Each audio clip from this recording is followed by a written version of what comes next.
good afternoon, and welcome this afternoon to the Kids Drive, and a very warm welcome to virtual Prince William School in Virginia, the United States. Welcome to Amakhala Private Game Reserve. My name is Steve. I'm joined by Morgan on camera, and we are delighted to have you on board with us this afternoon. Please do ask your teacher to send through any questions that you might have for us. And what we're doing, we are sitting here at a watering hole, hoping that some birds or some animals might come down and have a drink. Because after all, water is life. Everything needs water. And if you're patient enough and you sit long enough at a watering hole, you can often be quite lucky with all sorts of animals coming down to have something to drink. It's quite a windy day. I know when it's windy I get quite thirsty.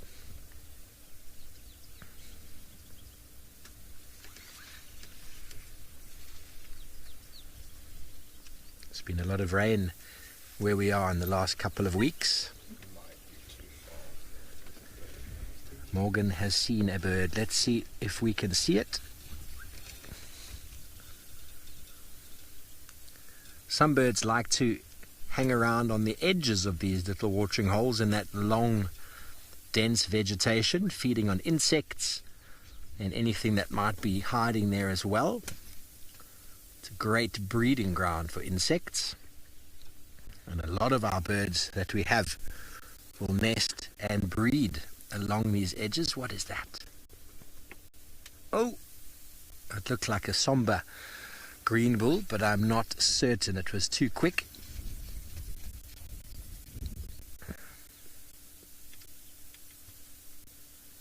Well, we got an animal coming to drink. But it is a windy and sunny day here in Amakhala, but let's go see what the weatherman has to say.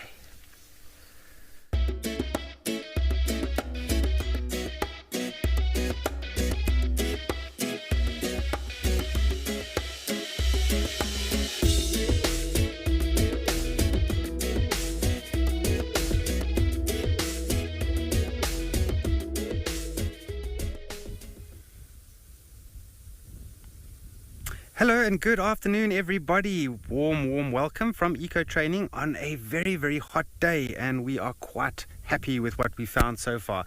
We've managed to find some elephants. So hello everybody, my name's Andrew, and that's Cameron, who's behind the camera right now. And we are exploring the Greater Kruger National Park in an area called Eco Training, and we found some elephants. So we're going to be watching them for a little bit and just see what they get up to. And there they are over there. So there's two bulls over here, two males. And they sure do look familiar. Myself and Cameron, we saw two elephants yesterday afternoon, and these two very much look like those ones that we saw. It's always nice to catch up on them, and it's always nice when you see an animal on the one day and you see them the next day, and you try and work out exactly how far it was, and you realize that, hey, these animals have either walked a very short distance or they've gone quite far. In this particular case, I would say they've probably gone maybe about 2 kilometers, so not very far from where we initially saw them yesterday afternoon by Ndlovu Dam. Right now we are very close to an area called Leopard Dam, and who knows, hopefully we are able to find a leopard out here.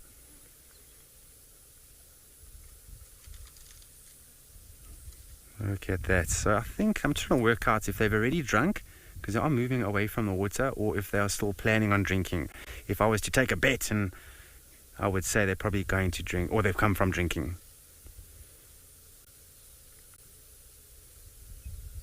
Robert, you're 7 years old. Thank you very much for joining us on the safari.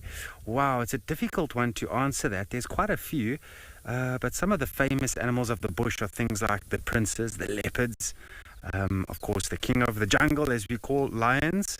And there's some really secretive animals that are also quite famous, like honey badger and aardvark. And if you're very lucky, pangolin and things like that. And of course, if we look at a few birds, there's some very special birds to be seen in Africa, like the Pell's fishing owl, Marshall's crowned eagles. So it's quite a difficult one. I would love to see a pangolin. And if you don't know what a pangolin is, it's almost like an armadillo. It's a scaled animal that rolls up in a ball when it feels threatened. And they are very, very elusive and very rare.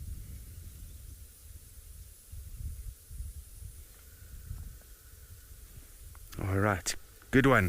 All right, we're going to send the next naturalist while we sort of try and figure out what is going to happen with these elephants and where they're going to go.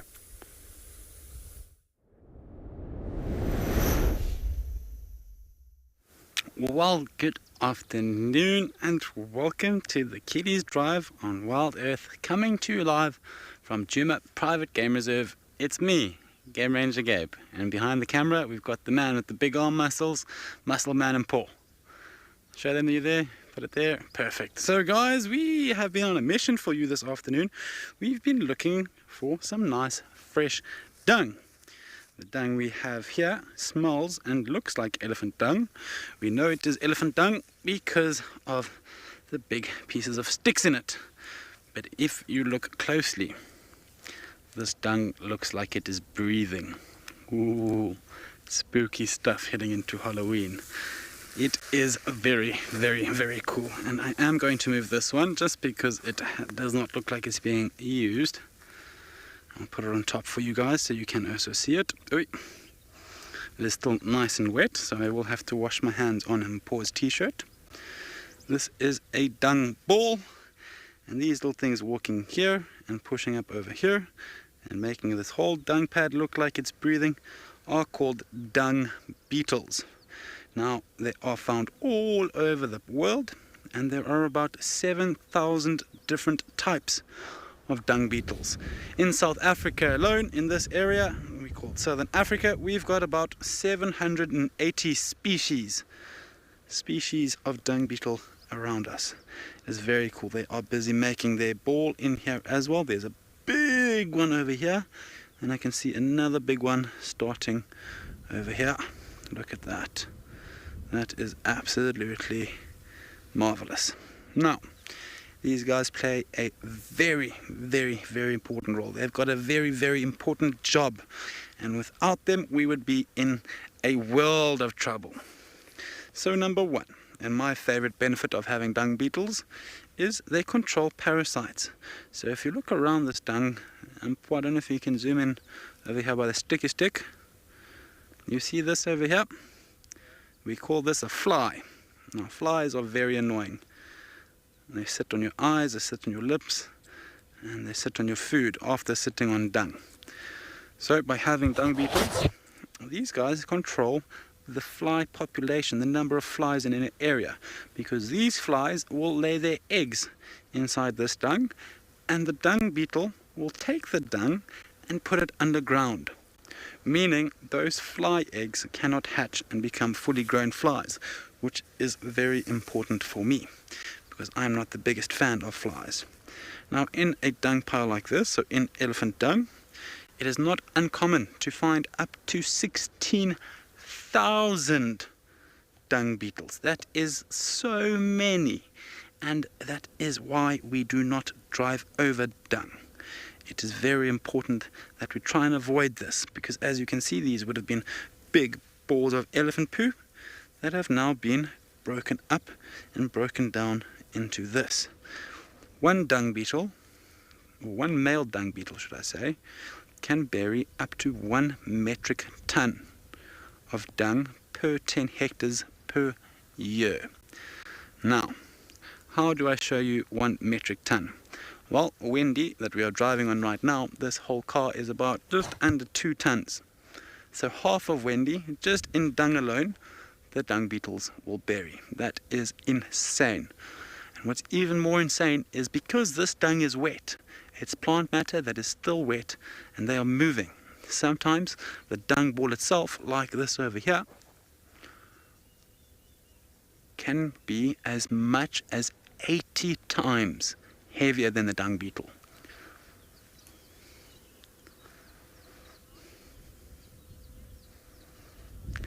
Leonardo, animals, not all animals, some animals are endangered. Some dung beetles are also endangered, like in southern Africa, in the Addo National Park, Addo Elephant National Park, where they don't have wings. Yes, and we have to be very, very strict with the rules around those animals and make sure that they survive. Otherwise, when I'm very old and I'm in a wheelchair and you guys are busy taking care of the planet and the bush around me, some future generations might not get to see things like a white rhino or a black rhino or a pangolin or polar bears. They might become extinct, meaning they no longer exist at all on the face of the planet, which is a sad, sad, sad thought. And these guys, these little dung beetles, help with making sure that all this you see around stays in balance and is healthy so that endangered animals can survive.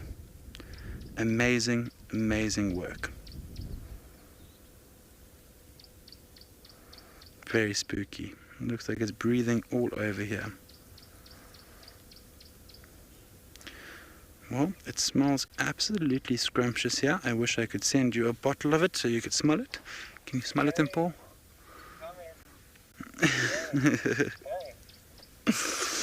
Oh wow, we have a very, very big one here, and they'll have 4 different types of balls. So this thing that they're making, you will get 4 different types of these. 3 different types of these. You'll get a brood ball, a nuptial ball, and a food ball. It's hard to believe that some species of dung beetle will go and eat this. It's even harder to believe some male dung beetles, if they like a female, if they kind of fancy a girl, or if they got a girlfriend in the classroom, they will take this, roll it, try and attract a female, and then take it down a hole and become boyfriend and girlfriend. And other ones will use it to lay their egg inside. What will happen is the female dung beetle will hold on to the side of the dung ball, and the male will do all the hard work and push it away.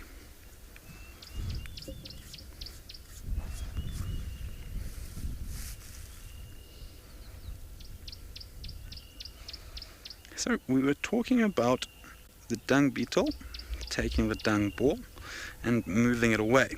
But there are 4 different types of behavior of dung beetles.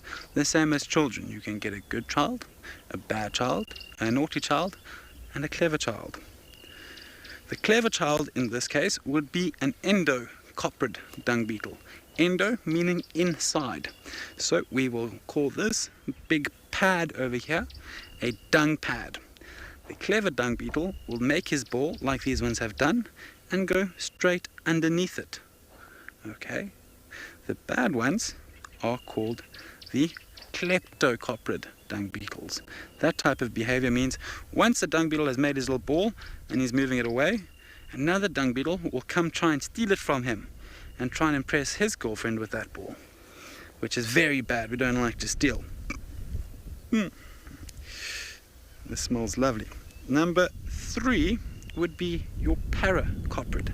Now, like when you're writing an English essay, you get paragraphs. That means we separate the paragraphs with a little space. The paracoprid dung beetle will take the dung ball and roll it a little bit away from the dung pad, like a space between a paragraph. Hey, we've got Ribbon, one of the hyenas, busy calling from her hyena den.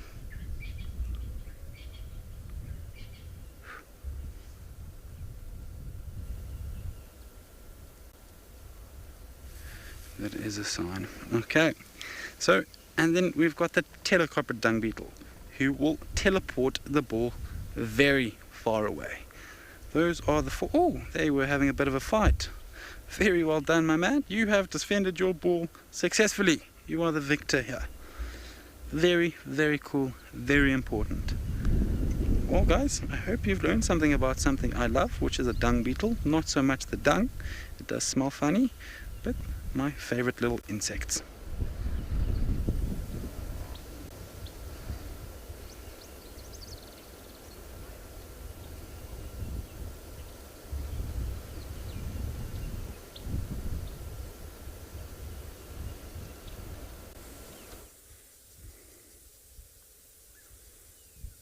Okay, so we've still been spending a little bit of time with these elephants over here. There is two. One has just gone further ahead, and this one that you're seeing now, that's going to be the best sight that we have so far. And it's quite nice just to watch them and how easily they move through the vegetation here. But make no mistakes, elephants are really good at moving through thick vegetation for the simple reason that they do have a very thick skin. And so when they walk through the branches and things, often you hear this all along their sides. And it means nothing to them. And if you look at us as humans, we just get a little scratch on our leg and it shows blood or whatever the case may be. It just goes to show that animals like elephants are very well adapted for the environment in which they live in. Now Cameron has got a nice angle here. You can actually see all the cracks and wrinkles in their skin. Doesn't mean that this elephant's old. No, not at all.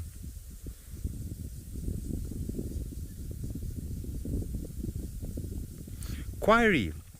You're 8 years old and you're asking very good questions.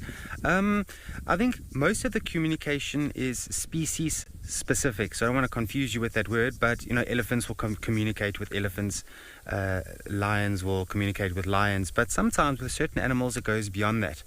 So imagine a lion is roaring, and you've got to ask yourself, why is that lion roaring? And it's announcing itself.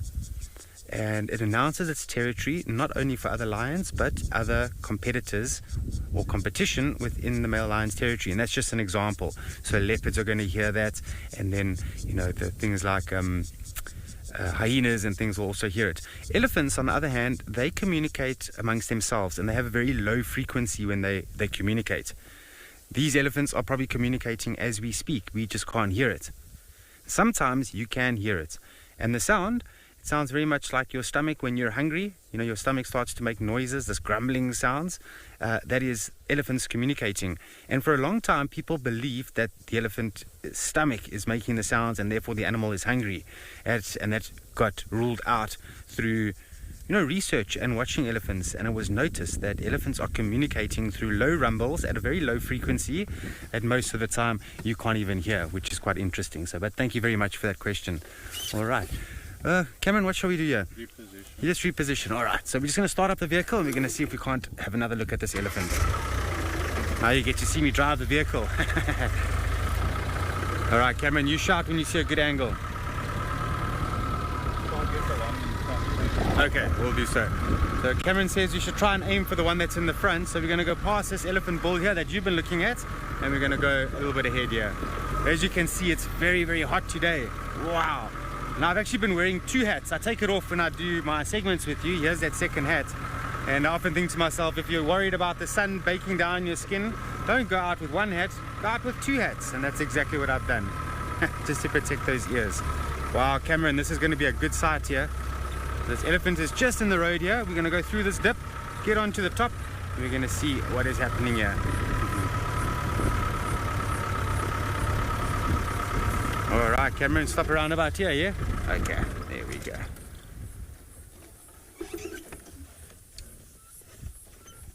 There we go. Trick is to take the foot off the brake immediately, otherwise, shame for Cameron will, angle his camera quite nicely. Then I take my foot off the brake and the vehicle moves, and that's not good for the camera.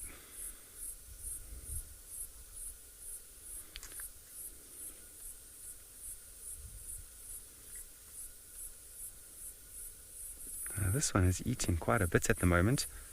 Just goes to show that, elephants, being what we call mega herbivores, they need to eat a lot in a 24-hour period. Oh, just listening to a striped kingfisher calling. This krrr, krrr sound. Lovely sound. So they're a big bull elephant that weighs around about 5,000, maybe 500 kilograms, will eat about 300 kilograms a day.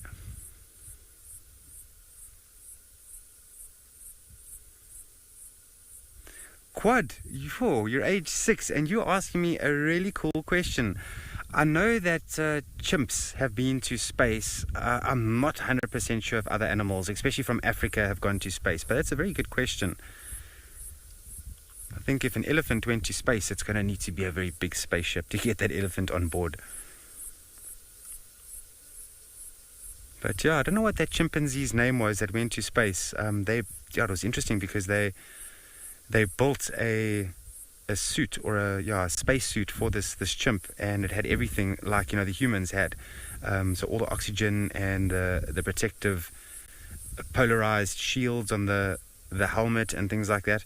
You must have a look on Google if you can find it. I don't know what that chimp's name was though.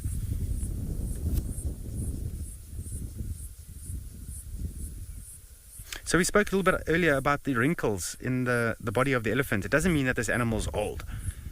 What it means is that this is a good way that this animal is going to regulate its temperature. So imagine this elephant goes into the water and has a bit of a swim and gets out the water, or throws mud on the body. That water or mud will get stuck in between all those little wrinkles, and it stays on the skin for longer, which means that the animal will stay cooler for longer. So that is the reason. And another reason is, elephants, they walk through some really mean vegetation, thick. So thick that you can't even get a vehicle through there sometimes. And to have quite a flexible skin with all those wrinkles, it helps just to have a little bit of give on the skin. And also when elephant bulls fight, they do try and really hurt each other sometimes, not all the time. That if another elephant bull stabs another one, and so that will just give a little bit of give on the skin so that it doesn't get punctured. All right, so I think let's go to James in the meantime, who's our resident chimp at Juma. So let's go take a look what he's got there.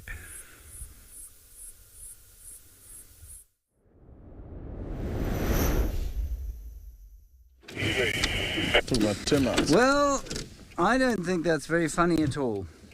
Hello everybody, to our young viewers. I am the resident chimpanzee. My name is James Henry, the chimpanzee. None of my relatives have been to space, as far as I'm aware. And I am joined by my keeper and trainer, Temba Robin.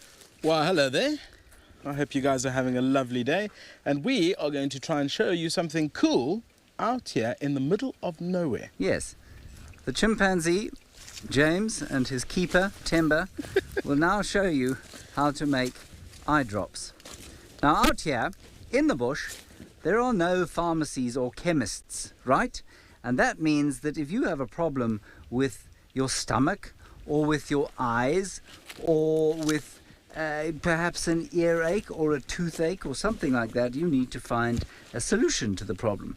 And many of the solutions to the medical problems that you experience when you go to the doctor are actually born of natural substances, such as this leaf.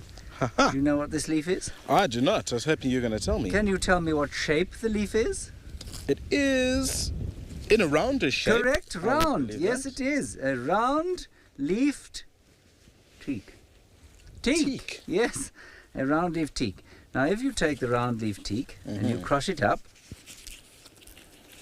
and then you boil it in some water. Yes. And then you must let the water cool, because otherwise you'll burn your eye out, which will defeat the object of trying to heal your eye. You soak it in water, boil the water, and then let it cool, and you pour it into your eye. And apparently this is very good as eye drops. I don't know if it works. I've never used it myself, but I can tell you that it's got a very waxy substance on the surface of the leaf, and perhaps that comes out in the water, and that's what heals your eye.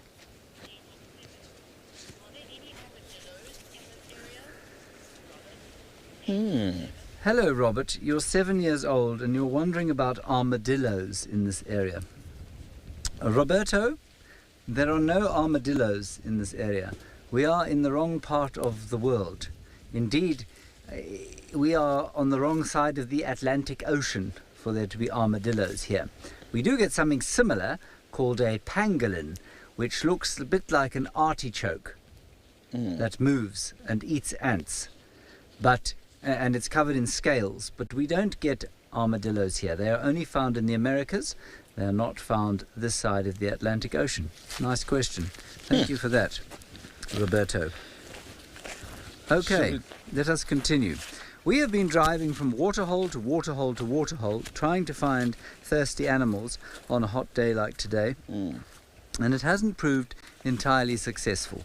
But we will continue on our quest, for we are very dedicated to finding Shall we show everyone animals. how big a termite mound is in comparison? Yes, absolutely. So over here we have a termite mound. Now the termites start off. Let me reverse and they can back. be in They can build. Cool. There we go. They can be in communities of up to 3 million termites, and they build big humps like this. So if you have a look, just to show you how big this hump is, look at that. If I could stand right up against it, it would be taller than me. I'm not very tall, but this whole thing is full of termites who work all day, every day. They don't take a break. They work 24 hours a day, just working and building and... They also don't have any unions, so they do have to work all the time. And I think the interesting thing here is that in this part of the world, unlike in many parts of the United States, we don't build with wood.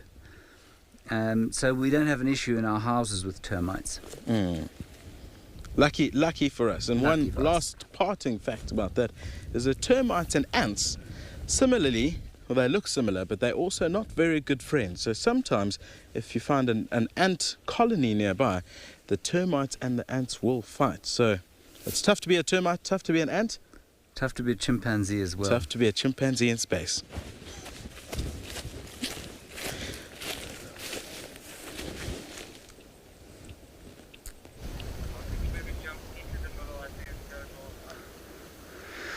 Well, hello there, you hyena. Guys, we did hear some rather frightening sounds coming from here. And Intima is busy panting very hard, as well as she hasn't stopped licking her front left leg. So I'm not too sure if we just missed out on some action or what was going on here. She was also salivating when we arrived, or she just had a very runny nose. I'm not too sure. It has stopped since we have arrived though. Very cool to see them. This is their home. We call it a den, and the little one is a little bit to the right. I don't know if it's going to move away from there. It's enjoying the shade way too much.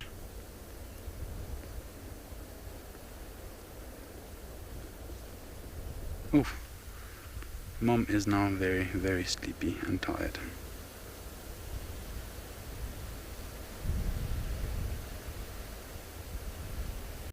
Looks like a good afternoon plan in Tima. I like it.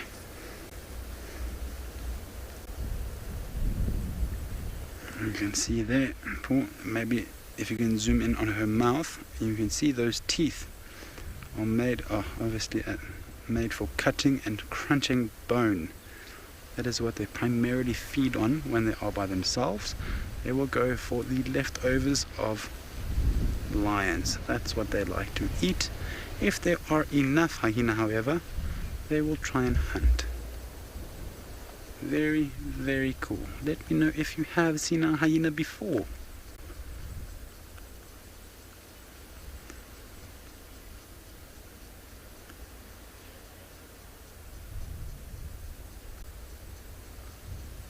Oh no, she's a bit shy.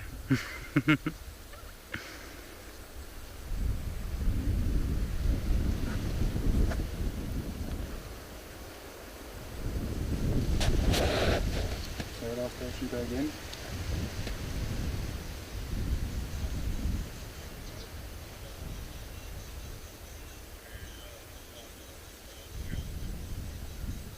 I'm here on Taxons, and then there's one there by Savage Track as well. The one on Taxons is active. Okay. Sorry guys, the other guides were just asking about the hyena. Everyone's very, very, very excited to see them. Here comes the little one. 3, 2, oh, he was quick. Having a little drink of milk. So then this can't be in Tima, surely. This is June. This would be June, sorry. Sorry hyena lovers, this is June. And that would be June bug. The reason we know that is hyenas don't let other little cubs drink their milk. If they have a cub, it's for someone else.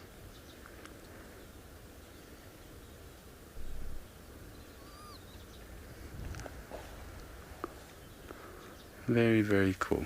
Obviously the little one was very, very hungry and is now early supper or late lunch for the little cub. We do not call them a pup because hyenas are very closely related, or the same similar family to cats.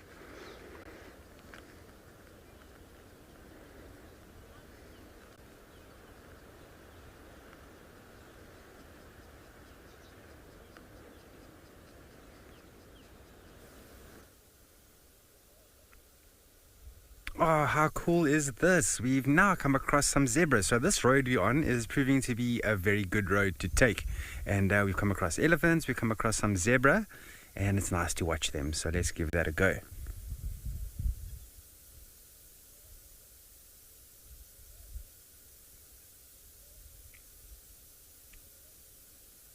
Stunning animals.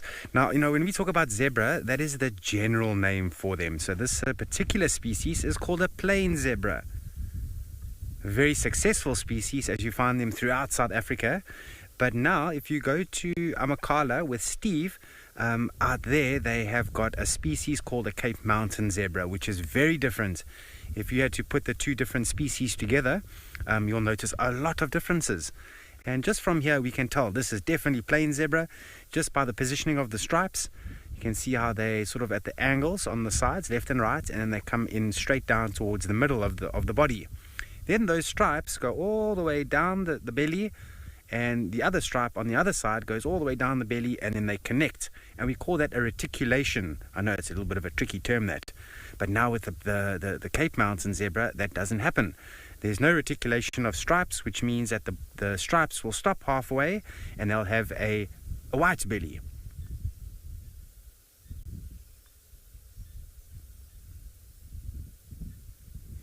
Quad, you're 6 and you're asking me another question. Very good one. The fastest animal in the African bush is by far going to be the cheetah. So if you look at some of the books, they give them really high speeds. And some of the books I've read, a lot of them, they say, anywhere between 100 and 120 kilometers. Now, I don't know if you work on meters where you are at home, but if a lion charges at 80 kilometers an hour, that is about 22.2 meters per second. So we can add on another, let's just say another 40 kilometers an hour. So that'll be 33 meters per second. A very fast cheetah in a nice open area could reach potentially 33 meters a second. Can you imagine?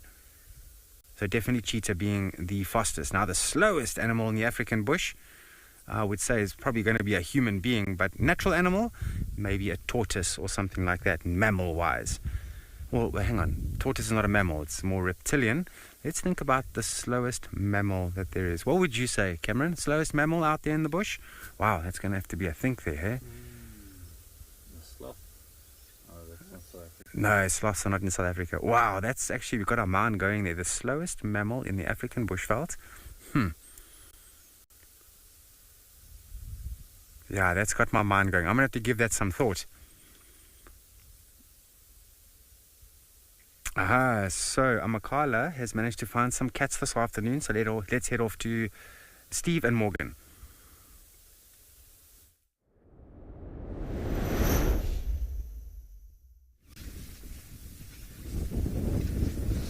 Well, welcome back, kids. Look at what we found.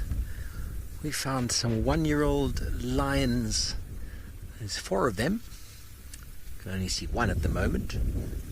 But they are here. Oh, there's a couple more off to the left.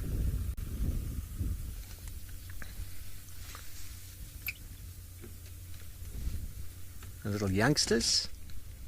They've been left here by their mother. We saw the mother and auntie this morning.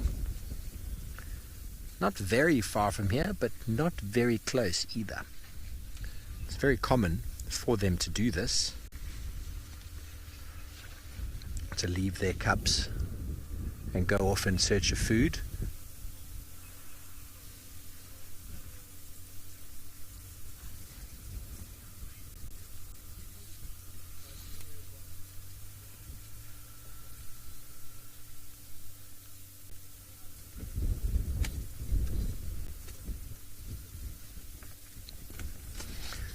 see the wind is still blowing quite strongly, but even though a lot of the grass is quite green, they're very good at disappearing in it. If they lay down flat, crouch, very hard to see a lion.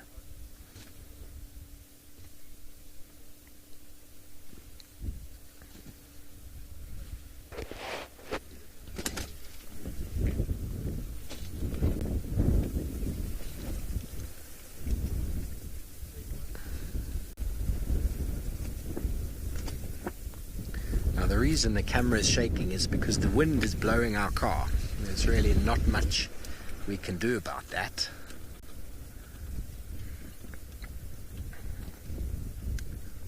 It's not because Morgan and I are nervous. We're very relaxed with lions.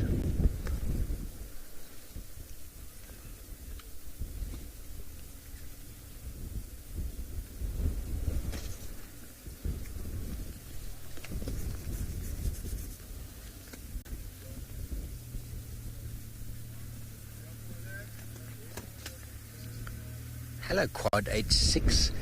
Well, we don't normally like to talk about smart animals versus not smart animals, but what we've experienced over time is hyenas are very, very clever and very good at figuring things out. But what I've seen, and looking at the skull as well, and the brain size of an animal, is the honey badger. The honey badger has got a very big brain with regards to the size of its body, and they're able to figure out all sorts of things.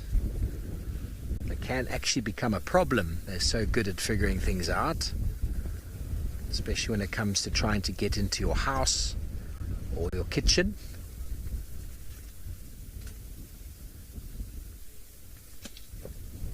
Very good at learning. A lot of animals, like lions, for example, are very instinct-driven. So they're born with a lot of knowledge to do stuff, and they do learn as they go along. But some animals have the ability to constantly learn, constantly improve, figure things out, like monkeys and baboons, honey badger, hyena.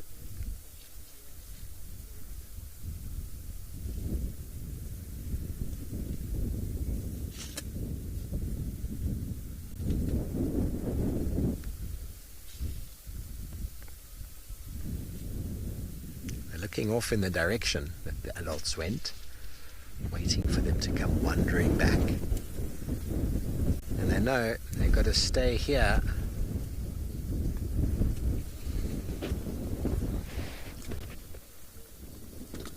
Hello, Thomas, age 7. There's no pandas in Africa. The only pandas I know of are in Asia. I've never seen a panda. They are quite endangered due to the loss of the specific type of areas that they like to live in. Have you ever seen a panda, Morgan? Wild. You haven't seen a wild panda, I don't think, no. I've seen them in China, Oh, you've been to China? but I haven't seen a wild. Okay. Okay, so we haven't, neither of us have seen wild pandas.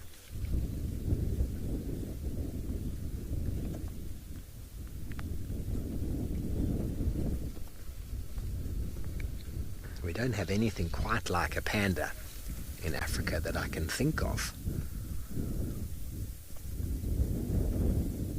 They like to feed on bamboo.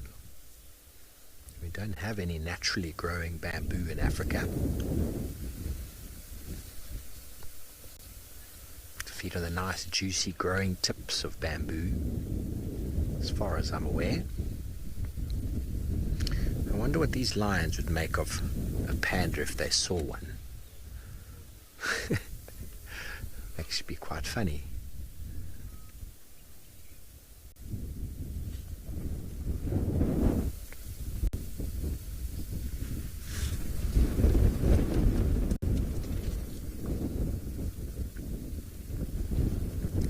Leonardo, age 8, what a beautiful question. You want to know what is an apex predator? You're looking at them right now. Apex basically means right at the top. Right at the top. So the top of a building, top of a tower would be the apex. So apex means the top predator on top of the food chain. So for example, the lion, the hyena, the leopard, the great white shark, the killer whale. We would call these apex predators. In Europe and in North America, you get the wolf. So those predators that are big and dominant and will outcompete the smaller predators. We call them apex. And they're very important because they control a lot of the animals underneath them. They control the growth and the population dynamics of a lot of the animal species underneath, and it's very important to keep the balance of apex predators and also the medium to small predators, because the medium to small predators, they balance the smaller prey animals such as mice and rodents and those sort of things. So you can't just have apex predators running around, because lions will do nothing for rodents, whereas small predators like our jackal and mongoose and genet, they will feed on a lot of the much smaller prey animals. Trying to think of what other apex predators we have in the world. I think the bear, the grizzly bear would be, and the polar bear. Generally quite easy to see. You look at the biggest carnivore in the area, and generally because of their strength and their size, that makes them much more powerful and much more dominant than the smaller predators.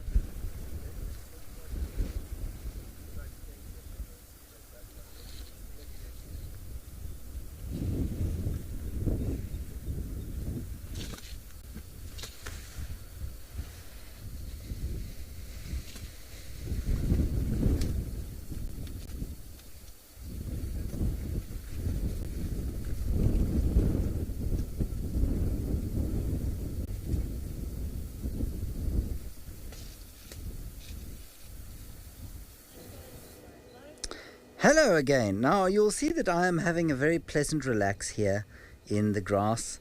The only thing I have to fear is a few ticks perhaps. And on my left hand side is of course a tortoise, or what we would call a tortoise, and what you in America would call a turtle. A turtle! And here we call it a tortoise. And this tortoise is known as a leopard tortoise on account of the fact that its shell is the colour of a leopard's pelage or a leopard's fur. Now Temba is about to arrive on the scene here, and we'll get his impressions of the tortoise. The big thing with these animals is that what a lot of people don't realise is that if you touch their shells, they can actually feel. And I don't think it's painful necessarily, but if you pick them up and start moving them around, it can be quite painful for them. And also, what these tortoises do is they will empty their bladders, or a special pouch called a bursa, and it stores water for them, which they need to survive. But if they're really alarmed and really scared, then they'll push all that water out onto you, and that'll make you probably let go of the tortoise, but it means that they then have to go and find more water or they survive. So if you ever find a tortoise or a turtle in the wilderness, it's really best to leave them alone. Beautiful creature. And this one is big for this area. And in actual fact, Temba, you can't tell so much the age. You can tell it's old though. Each one of the rings on these scoots, you'll see that the scoots are quite rough. Each one of them represents a period of growth, but it's not necessarily a year. So you can tell when the tortoise had a really good period of growth, like with that. It's quite difficult to see, but if the gap between the two scoot layers is wide, then you know the tortoise had a good period of growth. And if they're quite sort of close together, well, then you know that the tortoise has had a bit of a rough time. And what are the tortoise shells made of? They're made of bone Okay. and keratin. Keratin, which is the same thing that rhino horns are made Yes, correct. of. So, and our nails? Same thing, keratin. So, if you look at your and our nails, hair. your nails are made of keratin.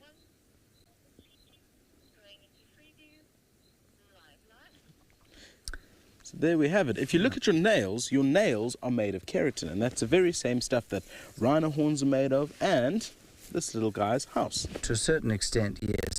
Also bone though in this in the tortoise shell. A lot of calcium. It's a bit of a mixture, and it's part of the animal's skeleton, Yeah. which I always find absolutely amazing. It's like a sort of spinal growth that's gone over the top of them. It's where all our bones are on our insides. Some of the tortoise's bones are on the outside. Yes. And also very interesting, the tortoise, well, not very interesting, that's just a fact, is a tortoise has no teeth. So that's always a good thing to know. But they do have somewhat of a beak. They do. And that beak is what they use to get their food. So if they see a tuft of grass, they reach out and they rip the grass off, and then they go nom nom nom nom nom I nom nom. want to just see if we can't move this piece of grass away so that you can get a view of his head.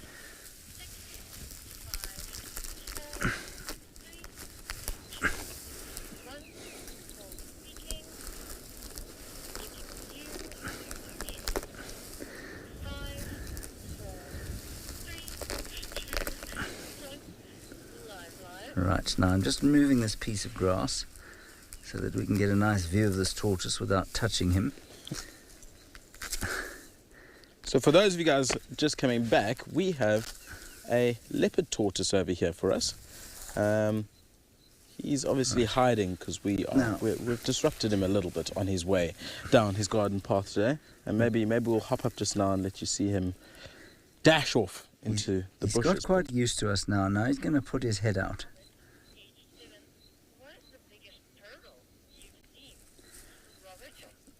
Robert, you're asking what the biggest turtle I've ever seen is. Robert, this is a tortoise, not a turtle, remember. The biggest turtle I've ever seen is a hawksbill turtle, and that was diving in the sea off Grand Cayman. The biggest tortoise I've ever seen in South Africa is probably about 3 or 4 times the size of... No, it's not, in fact. I've seen a giant Madagascan tortoise, a colony of them, not Madagascan, Mauritian tortoise, a whole colony of them that live on the island of Zanzibar. So that's the biggest one I've seen, and that's about the size of... It's about 10 times the size of this tortoise. Now, there we go. He's going to move now. So he's decided he's got places to go, and he's taking his house made of bone and keratin and a few other things, and he's going to move off. I hope he's not going to attack me. There we go. Goodbye. Isn't Surprising. that cool? People say that tortoises are slow, but in the last couple of seconds he's managed to get a little bit far away. Look, I don't think he's a sprinter. But he's certainly, I agree with you, you can turn your back on them for a second and they do disappear. And this tortoise, with his keen sense of smell, he's off to go and find some more grub and make his way through the long grass. As you can see, it's been raining here, so there's lots and lots of green grass for him to eat. And that's always good in the summer seasons when he's got lots of options of what he'd like to eat. A magnificent and very special creature.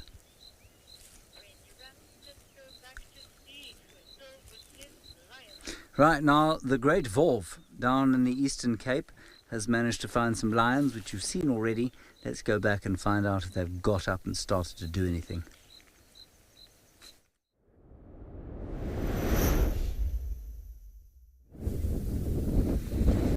Thanks, James. Well done for finding a tortoise. I've seen many lions playing with tortoises. Sometimes they're too big and they can't actually get them. And other times they do manage to break the shell. But generally the shell of the tortoise is strong enough to prevent lions from getting them.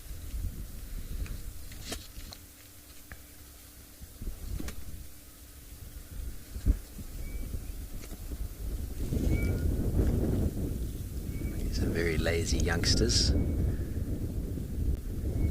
enjoying some sunshine.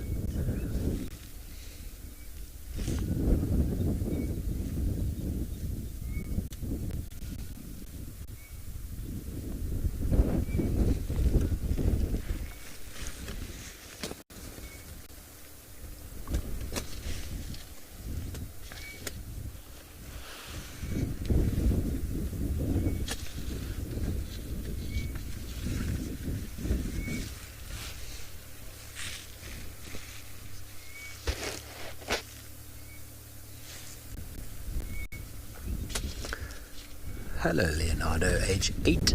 So, the largest land mammal, as you already know, is the African elephant, and that is in the world. The second largest is probably the Indian elephant, which we find in Asia.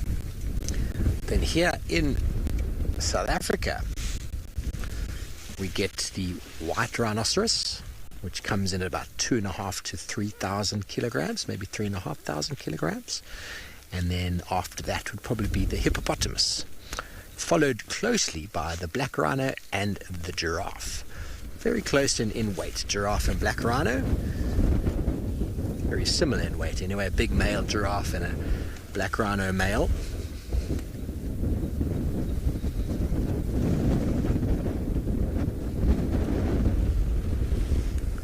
Oh, that wind has gotten very strong.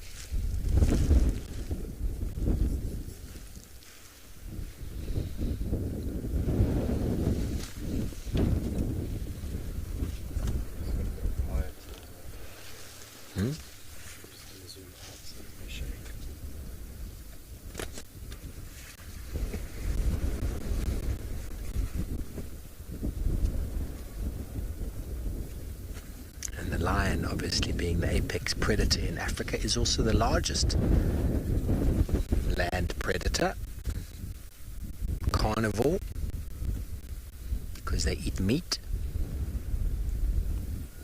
Their teeth are specifically designed to eat meat. All meat eaters eat meat have got specially designed teeth that enable them to cut and chew and rip meat from an animal. But it sounds like Andrew in Eco Training has found something cool. Let's go check in with him.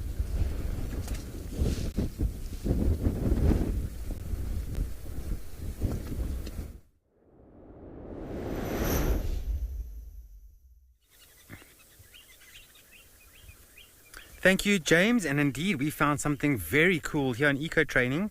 So, yeah, part of the whole safari experience that we're going to provide to you is not only looking for big animals, but sometimes some of the smaller and different types of animals as well. So we have a Warburg's eagle nest with looks like it could be a chick, or is it an adult? I think it's a chick.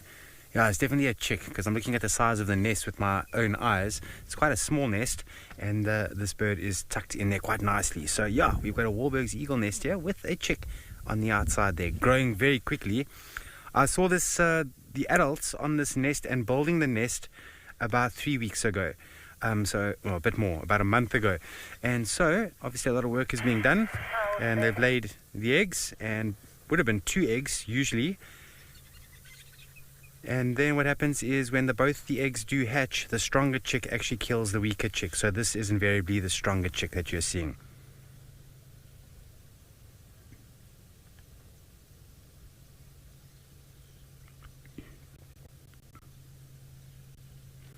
So the term that we actually use for birds that the chicks kill each other off is called siblicide, or the Cain and Abel syndrome. And this is to ensure that the stronger one survives. So the minute 2 eggs are hatched, which is usually, some time apart, I'm not sure if it is a week apart or whatever the case may be, but one chick does start to develop a bit more than the other one. And then as soon as the siblicide kicks in, the stronger chick kills the weaker chick, and that ensures that the strongest one is going to survive. And you're often going to ask yourself, why would the adults lay 2 eggs if they're only going to really raise 1? And the reason for that is, number one, it is an insurance policy. So if something happens to the eggs, maybe one egg gets eaten, that there is another egg. Or if one chick gets eaten, there's a chick. But then also, what was the Cain and Abel syndrome that I'm talking about. So both chicks will hatch at some point, and the stronger one kills off the weaker one. All right, so we actually got a vehicle that's coming up ahead of us here on the road. Yeah, I think they also want to have a look at the Warburg's Eagle here. And we have the students here from Eco Training that are just about to drive past. And look at them, they are looking very happy, they're having a good time, and they are loving life. Hey, what's up, guys? You are live on television right now. Yeah. Nice one. Yeah, all the way from Germany. You've come a long way. Nice one. Enjoy your drive. We'll see you at camp later on. Awesome stuff. Ciao, ciao.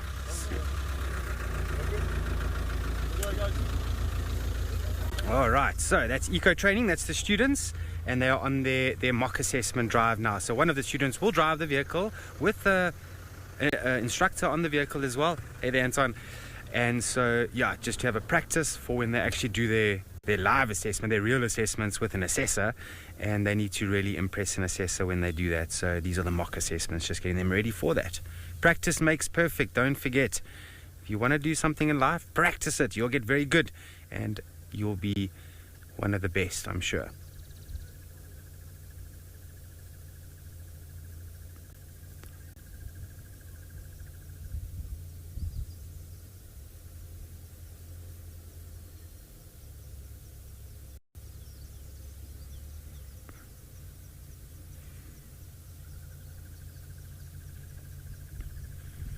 Now, this chick is very curious, definitely keeping its eyes open and sort of beak forward, just looking around.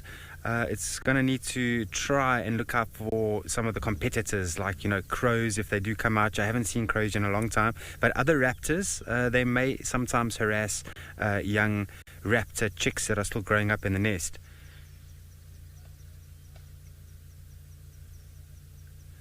And then also keeping its eyes open for the adults.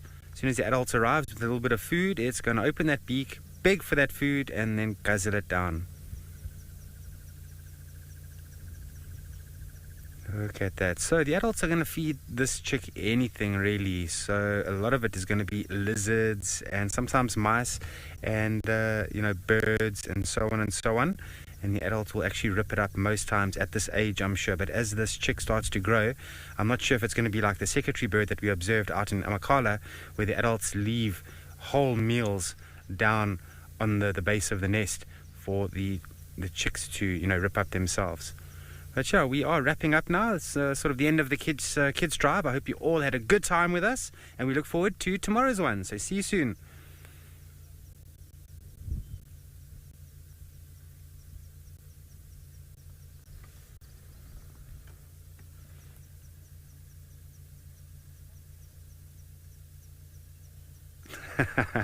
Sorry, Jordan, my bad. I made a boo-boo there. My bad. Anyway, so we're looking at this nest now. This nest is actually quite a small nest. So this is it's been recently built. But as the years are going to roll on, the adults are going to add vegetation to it every year to make the nest nice and strong.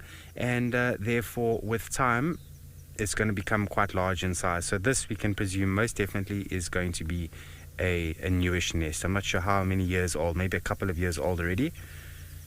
And it's in a taller, the top of is this an umbrella thorn? It looks like it, eh? Yeah, this is an umbrella thorn. Beautiful. Look at that tree. This is called an umbrella thorn. Typically it makes a nice beautiful umbrella canopy, and that's how it gets the name umbrella thorn. So let's get this right now. So yeah, we are heading towards the end of the kids drive. I just want to thank all of you for joining us. You asked us some really good questions. You got our minds and brains thinking. So we really, really appreciate you all, and we do look forward to seeing you for the next kids drive. So make sure that you watch us again at some point. Cheerio. Have a lovely one. Bye-bye.